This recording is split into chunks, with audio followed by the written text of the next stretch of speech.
Le 30 avril 2021, tout le monde qui parle la grâce de Dieu, nous avons fait partout, à travers le monde.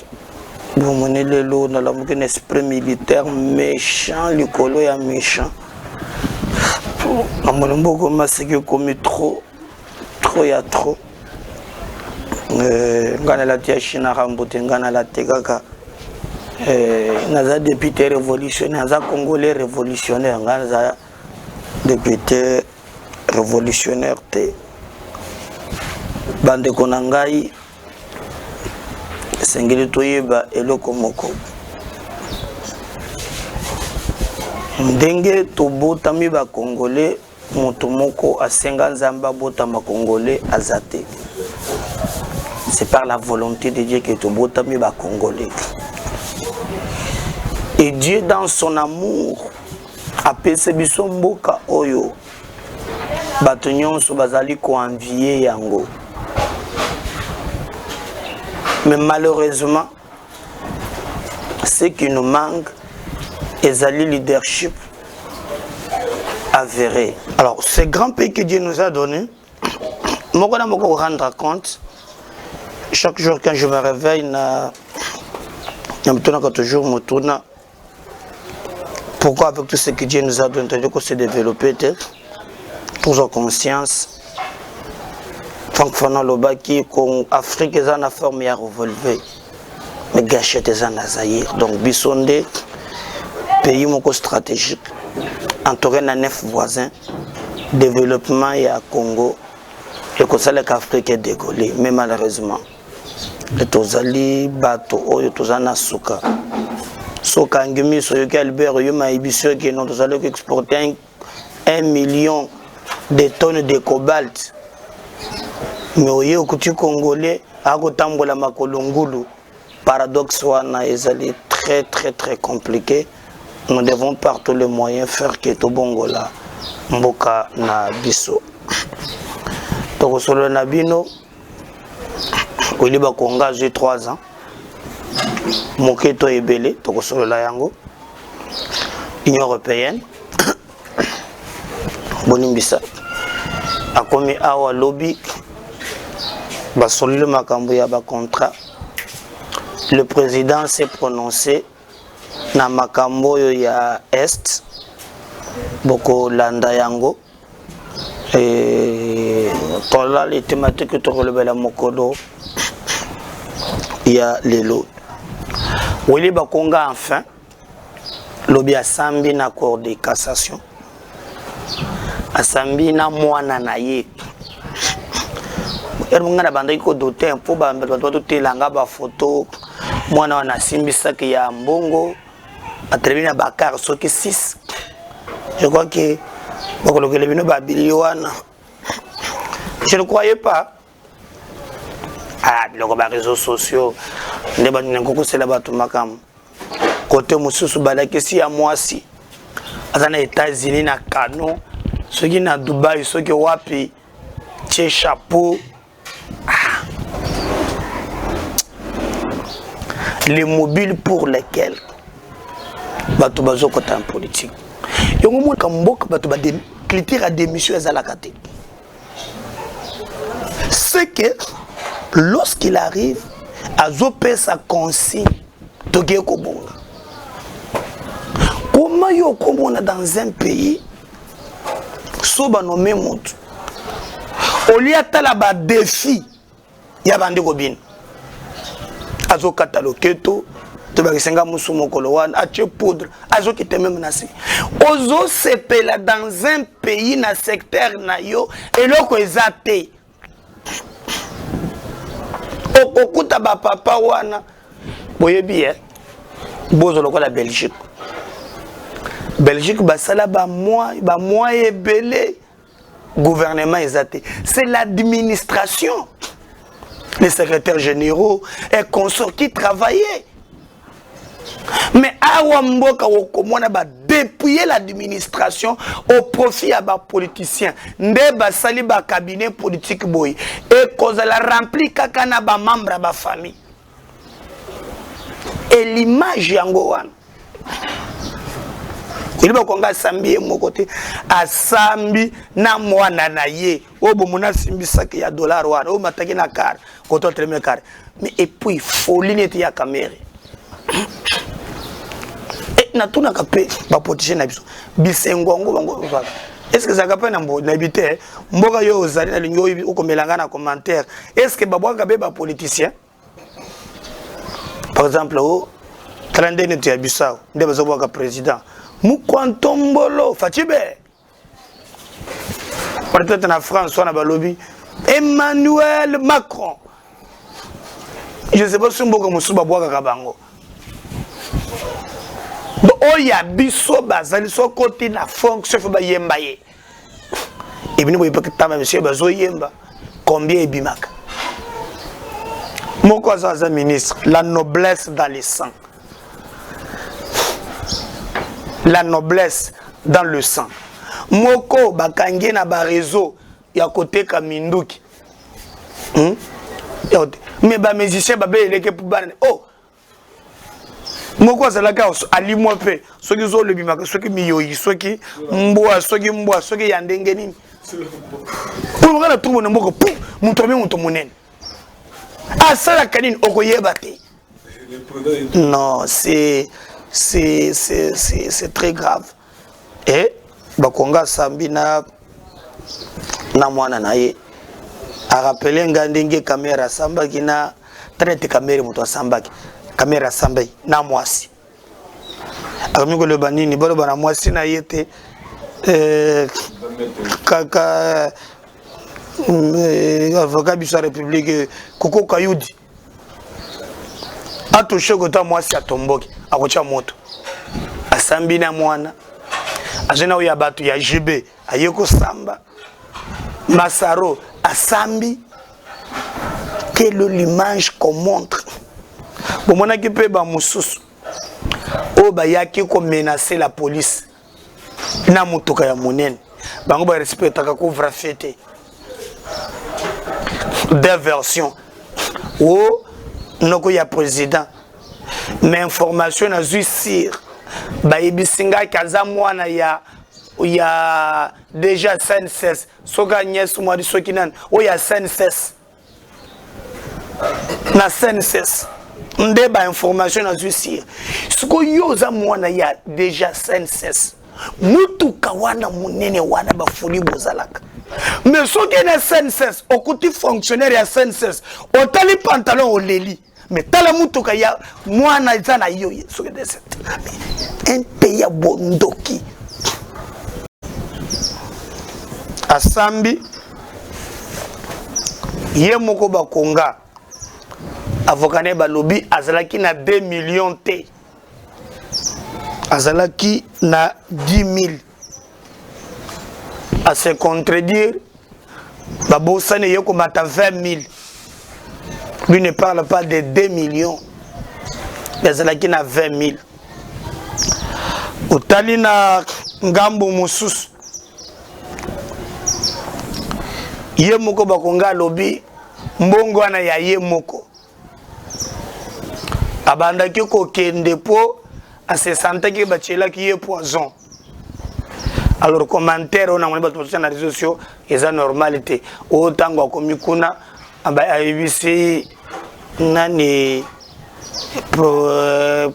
procureur bato bakange na parke ono nabelaka maladi ya ndeke nabelaki épilepsie oyo eza lukutaki mais ce qu'il a dit na bango alobaki abandaki kobela etango abandaki kobela nde azwaki mais soki ozobela oza ministre okosenga mukanda la loi veke soki ministre abimaka na autorisation ya premier ministre et puis okatisi na boîte balobi il a même changé l'identité soki atiaki periki toyebi te akomi soki William ndami komelaki na Congo Brazza tala nano nyonso nini lokoso ya mbongo omoni baye bazokota na gouvernement lelo eza leçon munene pona bango za leçon munene akatisaki na bwatu chaque identité nde bakangela ki ekuna. Et puis salinga soni ya komona déjà na biso bazo entendre ye déjà me ya baninga moto yo esalike bakanga ye. Mais comment lelo bino bokoyoka soni te bokomi kolinga lelo boyoka ye. Mais ce qui nous intéresse biso lelo ezali makambo nyonso wana te. Ce qui nous intéresse biso ezali bakangi ye bien sûr oui ba condamné ye balobi na 3 ans. Ce que ngazo comprendre te pourquoi il y a eu 3 ans. Pourquoi il y a eu 3 ans. Baninga bazui net inspecteur wana zwaki 10 ans. La kaningi di king ya zwaki ce totali 20 ans. Même mobile, mais pourquoi la cour de cassation au Liba Konga zui 3 ans. 3 ans ba condamné yango ezali keno pour alingaki a transférer mbongo libanda ya Congo. Donc ba condamné nanoté pour l'affaire principale où ezali ya détournement de fonds. Oh, il y a des enseignants. Donc, c'est dans ces conditions la prochaine les cas qui lobby. Moi, on a épargné yete. Avocat basambi ba lobby. Atambe ba ezali. Mais infraction zalaka individuelle. Ba lobby te azalaki na mwana ba mamulie ka 6 mois. Net ba bango ba négocier ango. Je sais pas. La justice te moi na 6 mois et PCP ba mususu pe mayele musala ya mbula matadi chaka libota pembeni salelaka votre famille c'est le Congo libota na yo ba profitaka na salaire au bazo futa yo. On doit travailler pour l'intérêt général. Donc Willy Bakonga ba condamné ye a 3 ans. Moi, a 6 mois. Il y a aussi il y a un pouvoir. Il y a un maloba. Dans le côté que la binoumo est moins extrait. Il y a un lobaki. Yo pe koza union sacrée malgré musala kitoko osala ozoke no kaka. Non, ngai nazo sala pona mboka, pona Congo. Pour les Congolais. À moins que okende. Nazokende, mais tous les bisos, union sacrée zalini tous les Congolais. Nazana orthodoxie ya makambo mbongo. Nazala capricé na vite. Nazui vi na ngai na ndenge ya 0 nazala ki no côté. Nzambe atombolaka, nde atomboli ngai. Mama Sylvie nga na bangi na kambongo te. Mbongo na surtout que la kapé mbongo te mbongo ya Covid mbongo ya Covid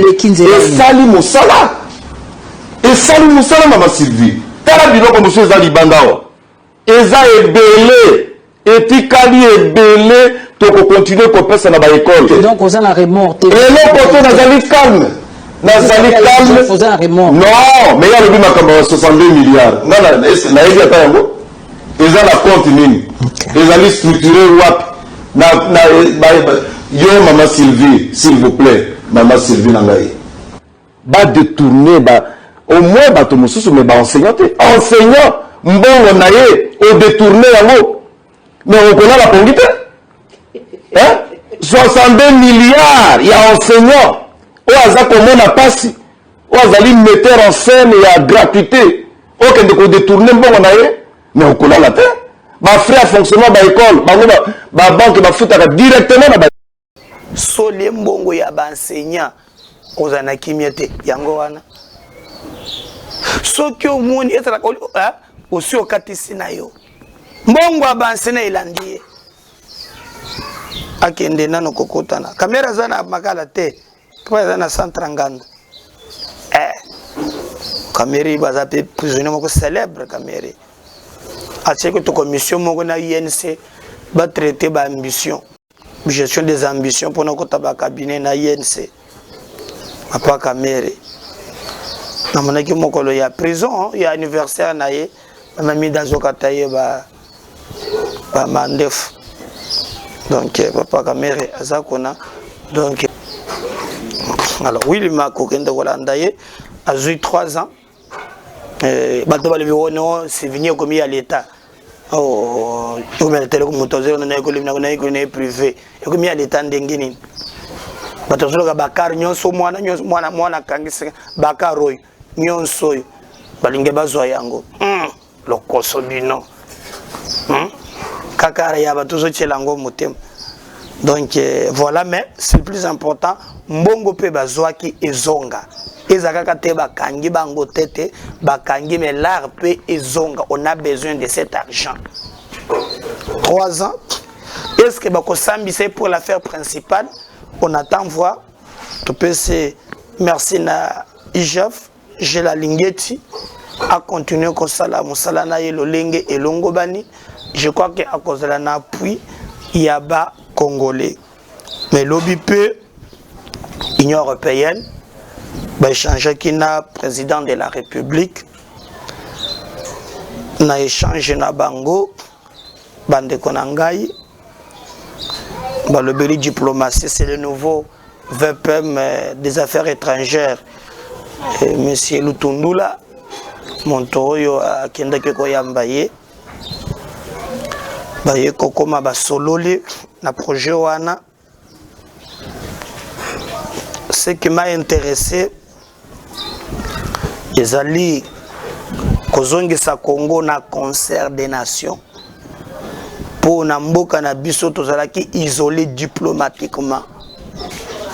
Nathan ya Kabila, n'oubliez pas qu'on avait renvoyé officiellement ambassadeur de l'Union européenne ba expulsa yé na Congo ba longola yé.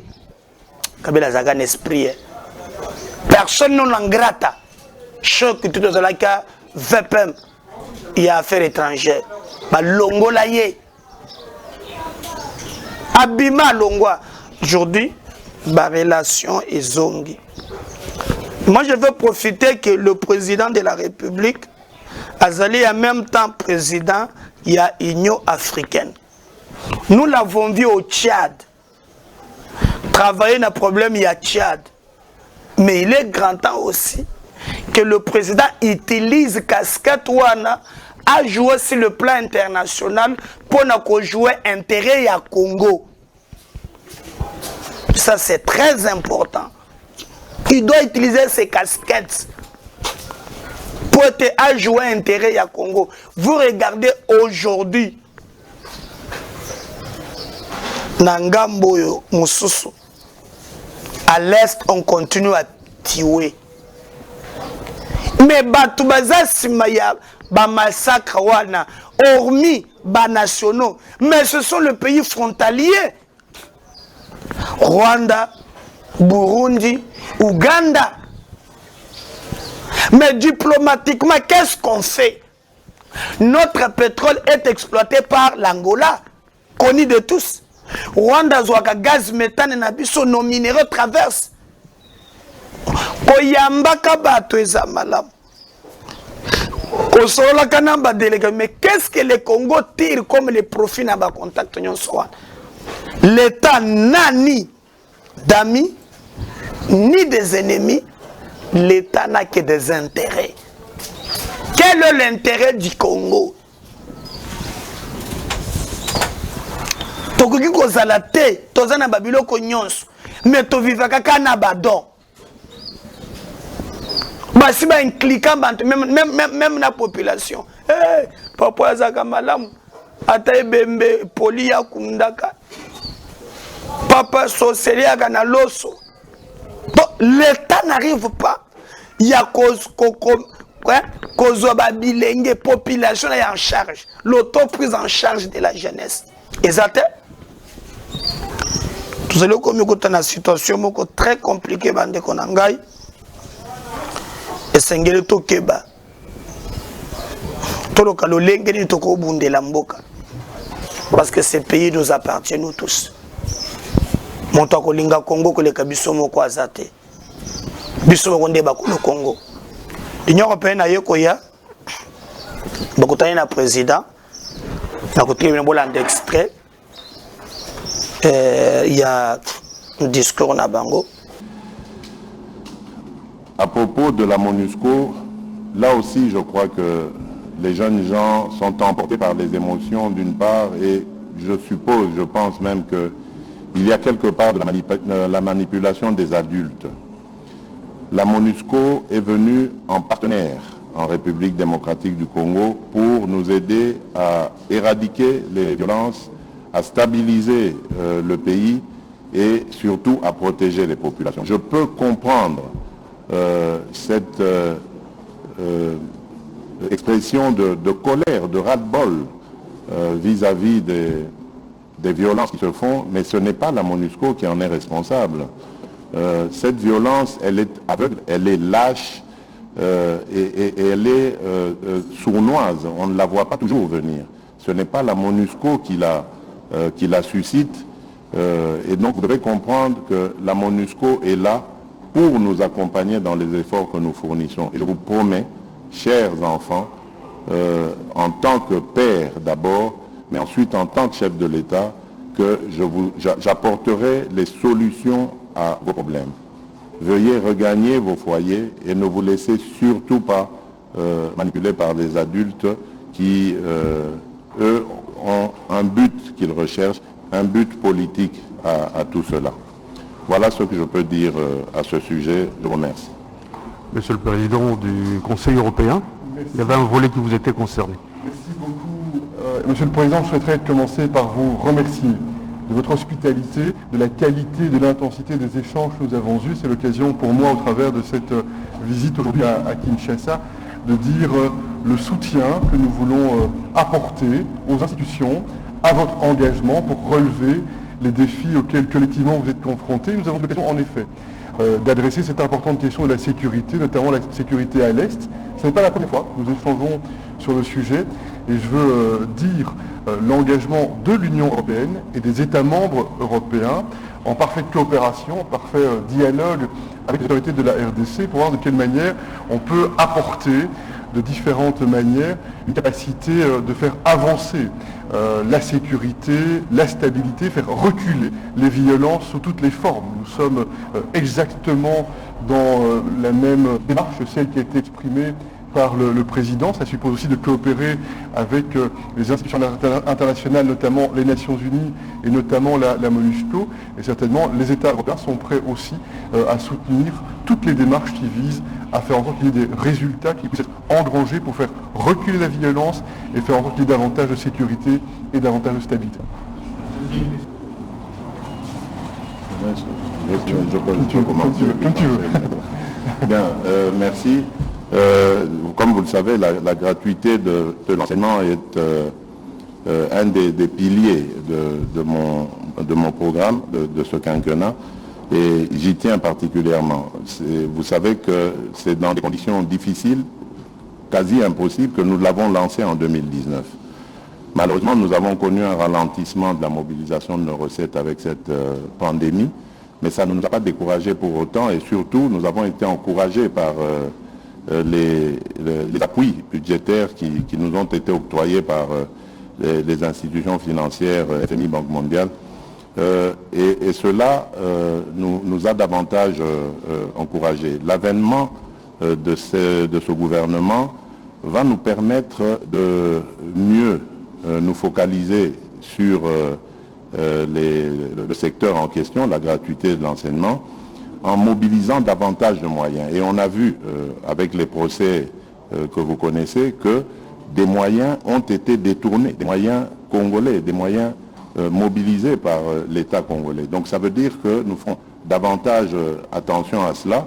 Et avec ça, nous allons déjà arriver à remédier à certains besoins. Et nous comptons toujours sur ces appuis budgétaires qui vont nous permettre donc de boucler le budget. Bien entendu, il restera encore beaucoup de choses à fournir. La qualité de l'enseignement lui-même a pris beaucoup a pris beaucoup de retard, a perdu en valeur. Nous allons donc accentuer les efforts pour améliorer la qualité de l'enseignement.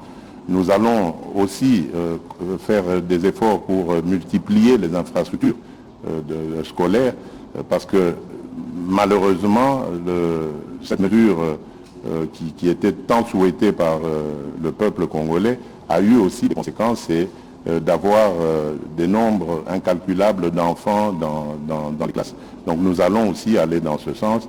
Et le partenariat justement avec l'Union européenne, c'est celui-là aussi, celui d'obtenir des accompagnements, du soutien, des conseils, de l'encadrement, du renforcement de nos capacités pour y faire. Donc je pense que je reste optimiste et nous allons réussir à relever ce défi. Merci beaucoup.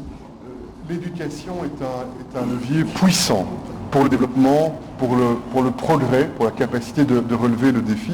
Et en cela, nous voulons soutenir l'ambition très forte qui a été exprimée par le président dès son entrée en fonction, dès son entrée en responsabilité.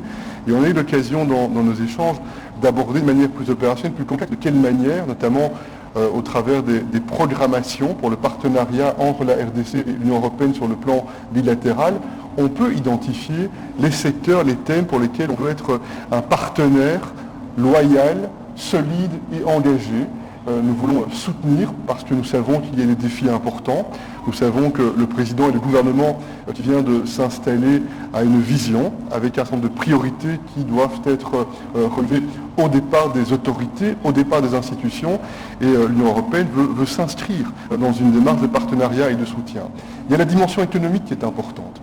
Faire en sorte, et le Covid-19 est un choc qui frappe le monde, et ce pays n'y échappe pas, faire en sorte que l'on puisse investir pour les infrastructures, investir pour attirer du secteur privé à croire dans le pays et à développer de l'activité, développer de l'emploi. Il y a la dimension de l'éducation qui a été mentionnée, il y a la dimension de la santé, on en a parlé également beaucoup, parce que pour le bien-être de la population, la capacité de faire progresser les infrastructures, de faire progresser la qualité pour les soins de santé est aussi un enjeu extrêmement important.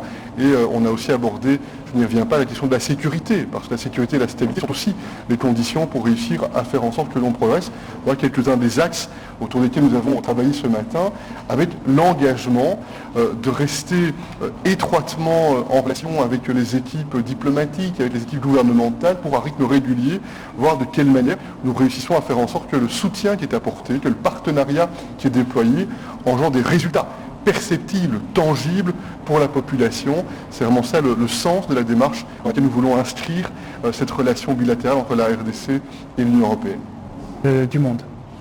Vous terminez par l'un des arguments que j'ai avancé, justement, celui du plaidoyer pour le Congo, le bassin du Congo, qui a le massif forestier en importance, qui vient en deuxième place au monde après l'Amazonie. Et nous avions eu l'impression, nous avons toujours l'impression que depuis des années, le monde est tourné plus vers l'Amazonie que le bassin du Congo qui a énormément de potentialité et qui contribue très efficacement à la lutte contre le changement climatique. Et pour ça, nous avons besoin d'accompagnement dans la gestion de nos forêts, nous en avons parlé. Mais également, j'avais plaidé lors de ma participation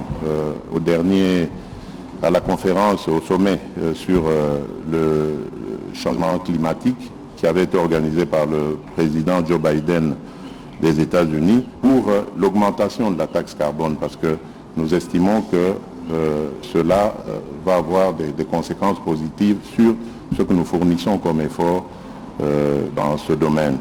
Depuis plusieurs années, l'Union européenne est très mobilisée sur la question du climat, sur la question de l'environnement, sur la question de la biodiversité. Ainsi, l'Union européenne, il y a quelque temps, a pris un engagement extrêmement ambitieux, celui de faire de l'Union européenne le premier continent neutre sur le plan climat.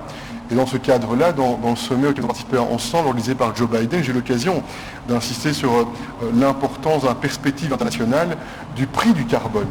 Et dans ce cadre-là, naturellement, nous mesurons parfaitement le partenariat qui doit pouvoir se développer de façon très opérationnelle et concrète entre la RDC et l'Union européenne, en lien avec ses ressources naturelles, en lien avec ses ressources forestières, en lien avec la gestion durable. Et nous voyons bien toutes les difficultés, toutes les contraintes, mais aussi la volonté de s'impliquer. Je disais au président que pendant longtemps, les symboles en termes d'image de ces batailles pour le climat étaient liés à l'Arctique, étaient liés à la banquise, et c'est effectivement un symbole et une image importante qui nous frappe et qui doit nous mobiliser. On doit considérer que les forêts, et y compris ce bassin du Congo, est aussi un des éléments pour lesquels on doit être mobilisé pour faire avancer cette cause vitale pour l'humanité, faire reculer cette menace climatique, garantir la biodiversité et le faire dans le dialogue, dans le respect de chacun, Et dans ce cadre-là aussi, c'est un des points qui a été identifié afin qu'il y ait ce carnet de route, cette feuille de route commune qui va nous permettre maintenant, au départ des impulsions qui sont données aujourd'hui, de tenter d'engranger des résultats, de faire des pas en avant dans la direction. Merci beaucoup pour cette question. Elle va me permettre de donner un message que j'espère très fort sur le sujet. L'Union européenne, les États membres, on est très mobilisés pour engager davantage de responsabilité et davantage de traçabilité. Parce que l'on voit bien les chaînes commerciales, les chaînes d'exploitation, avec un certain nombre de conséquences qui sont désastreuses en termes de sécurité, en termes de tragédie, en termes de négation des droits humains fondamentaux.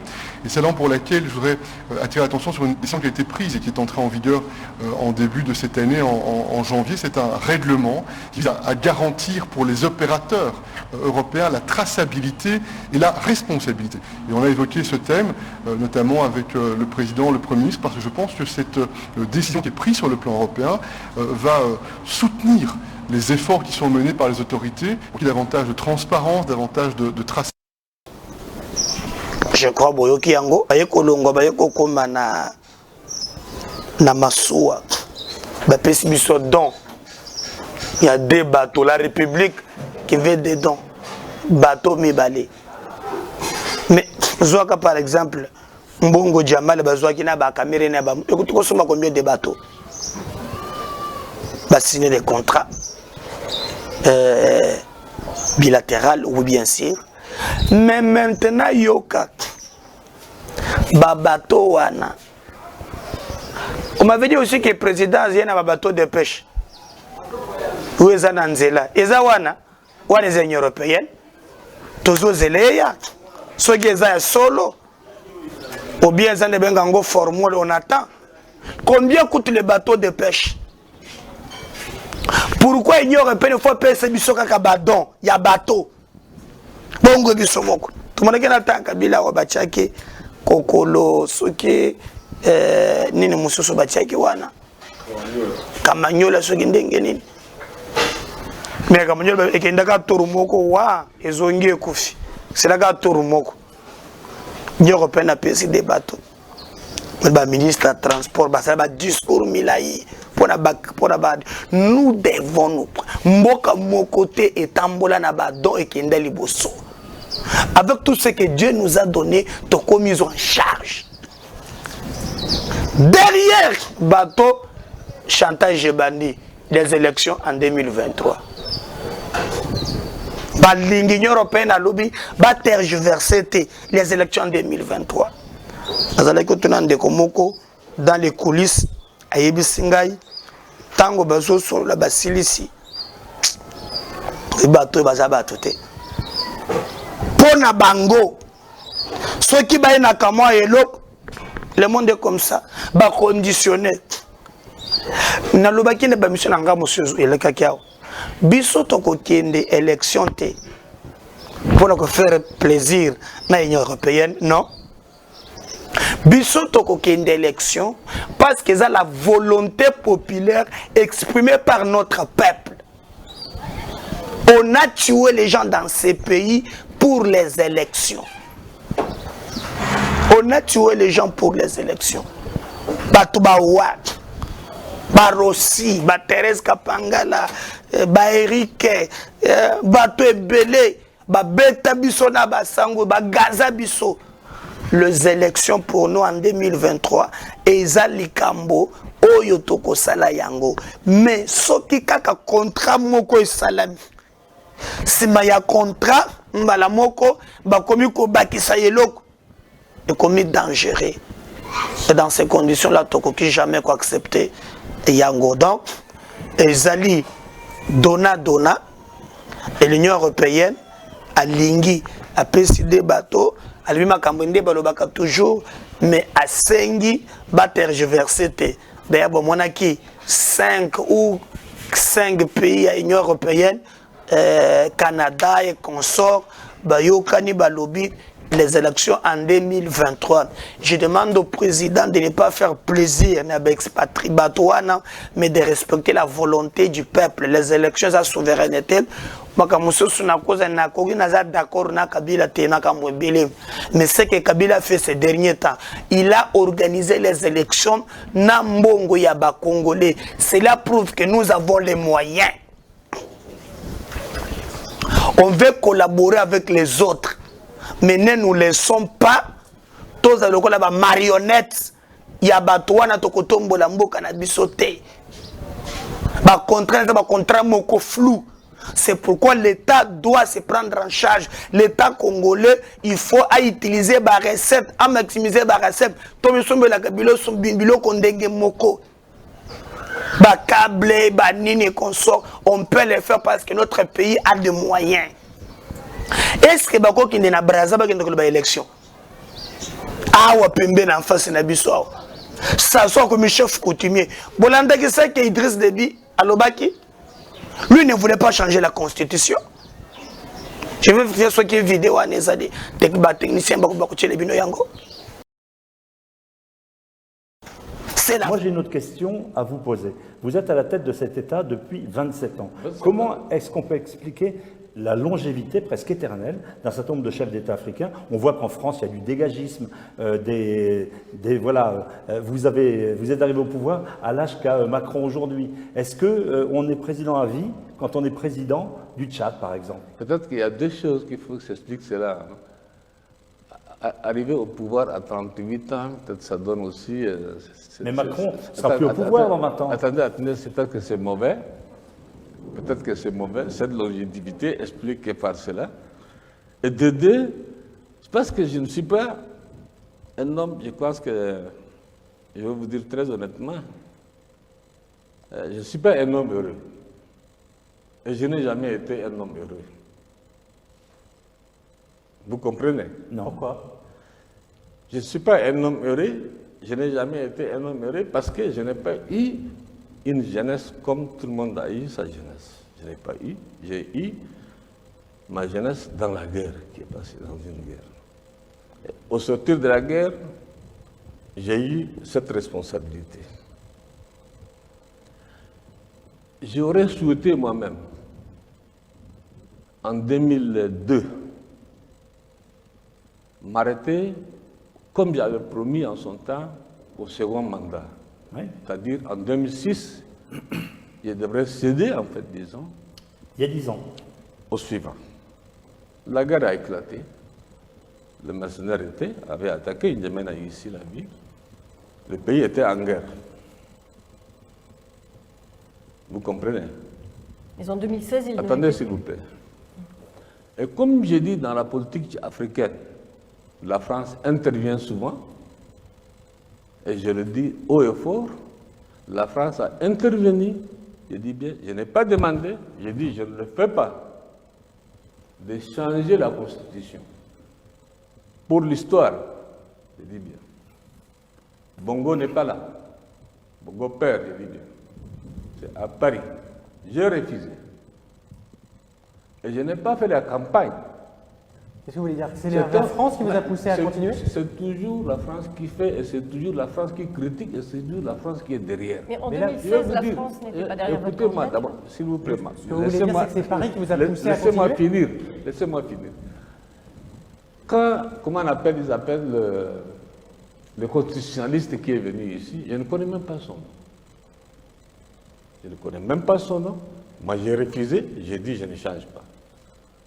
Ils ont passé par leur arcane, puisque l'Afrique, pour la France, il n'y a rien de, comment on appelle, de caché. C'est entre ses mains. passé par les uns et les autres, ils ont changé la Constitution. Ce n'est pas Déby qui a changé la Constitution. Ce que vous dites clairement, c'est que c'est Paris qui vous a forcé la main pour rester au pouvoir. J'ai dit que en tant que soldat, j'ai donné ma parole d'honneur en son temps de quitter le pouvoir en 2006. Il y a deux choses qui sont intervenues. La guerre, évidemment. La deuxième, c'est la France. Qui vous a dit de continuer. Bien sûr. Et maintenant, aujourd'hui, ce sont ceux-là même qui ont changé la Constitution qui me critiquent. Et aujourd'hui, combien de temps encore? Pour autant, je pense que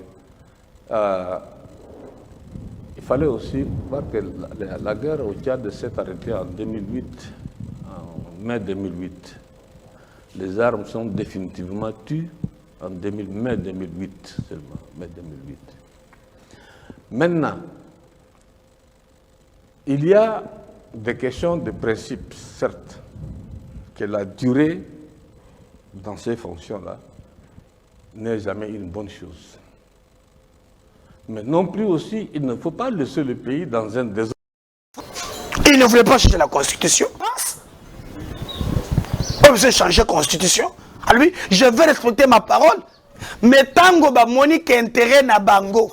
Et bandu ko diminuer. D'ailleurs, même Liwanaye, les mystique.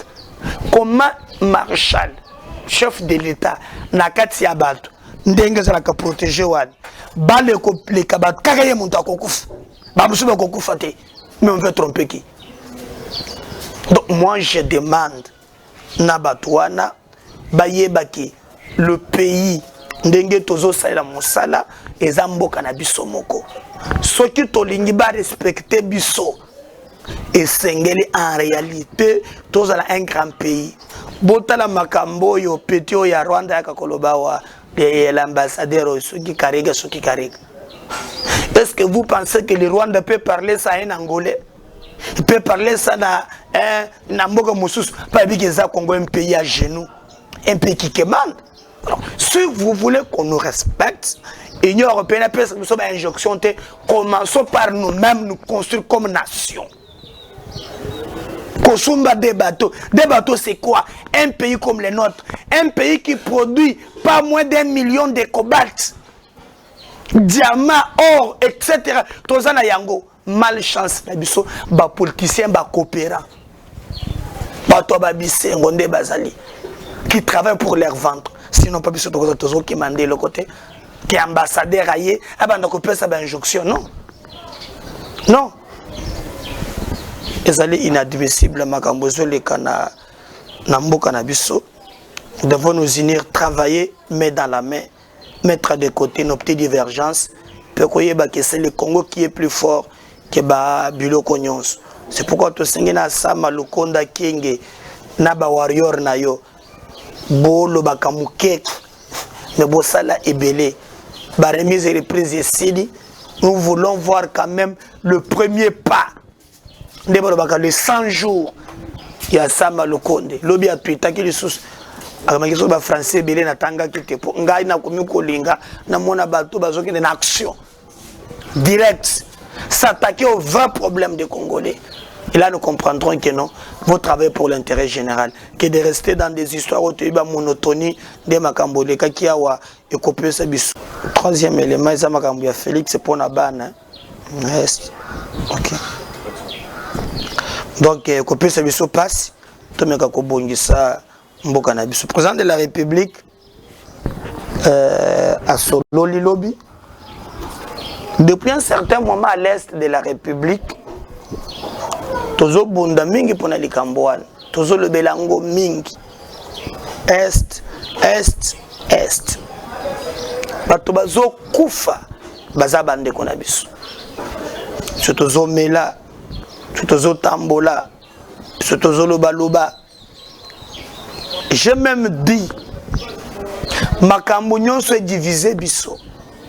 Mais les Cambouya Est et Sangisa biso. Opposition comme majorité. Bon, moi, qui n'a condamné qu'à titi à la police. Falatika Martin n'a pas tout souba tambola pour la marche ou na solidarité na bande qu'on a biso ya Est. au-delà de ce qu'on pense comme des calculs politiques. Mais Sengeli, tout tambola vraiment, main dans la main. Les Cambo Sengeli et Sangisabi. Il s'agit de nos frères. Atakuto ba Moussous, Bazolinga vraiment batira kaba ficelle. Bande Konangai, depuis un certain moment, il se développe discours moko au nazo comprendre. Pour l'historique, que les Cambouillais et bandé les lotés. Cette histoire, c'est en 1994, par la résolution qu'on appelle l'opération turquoise, France n'a bandé comme Moussous, Bitumbeleki na Rwanda, ne bandimaki, basenga kito fongo la frontière na biso.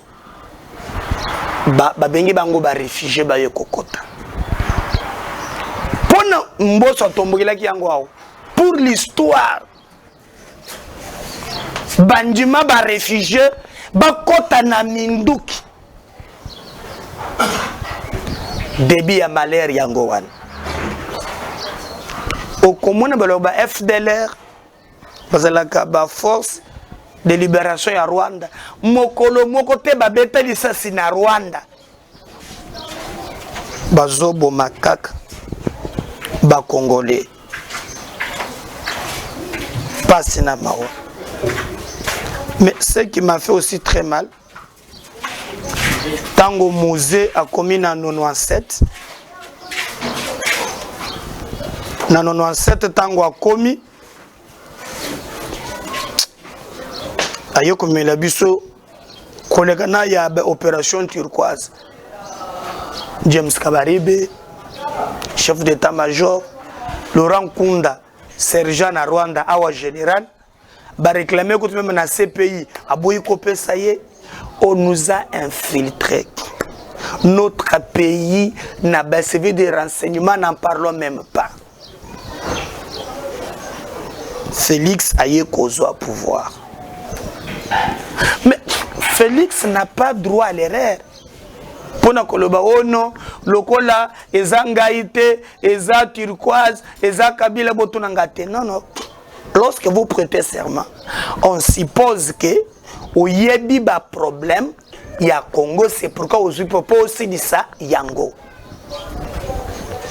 Donc le président de la République a un devoir ya koseli sabitomba wana parce que lui le garant de bon fonctionnement des institutions. Ça, débat est athée. Mais, ayez comme si un peu flou. Armée détruit pendant 19 ans. Service des renseignements infiltré jusqu'à la moelle pinière. Ce n'est pas aussi dans des ans que Tokotonga armée Tozoluka.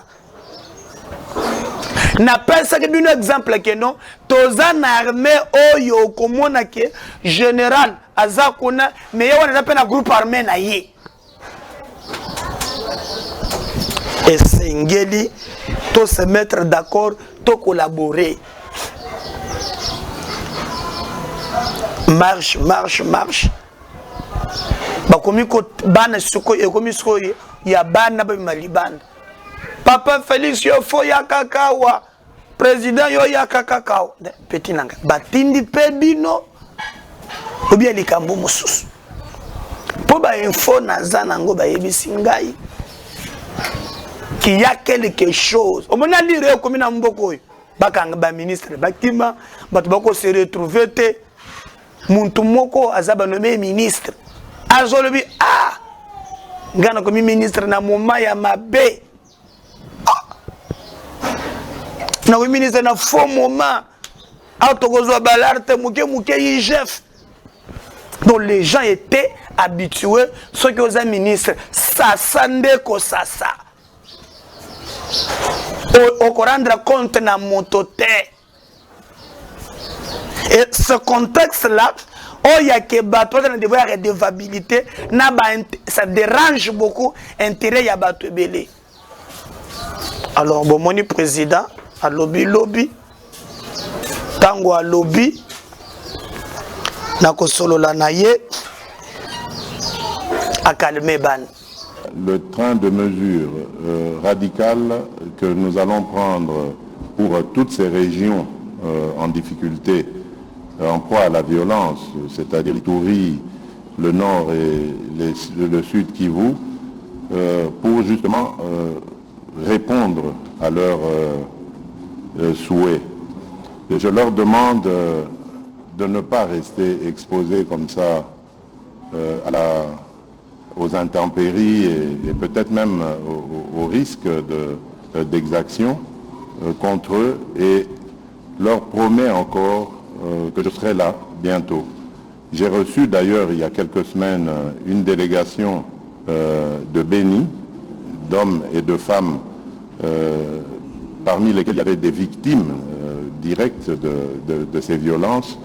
Nous avons échangé dans un contexte de confiance, et je crois que ce que j'ai dit, je le ferai. Je ne suis pas quelqu'un qui parle en l'air. Je suis simplement en train de préparer des solutions efficaces qui permettraient de résoudre de manière définitive cette crise de l'Est. Alobi bana wana bazonga na bandako ayebi ba problème na bango ya sécurité, ce qui est légitime, sengeli ba manifester.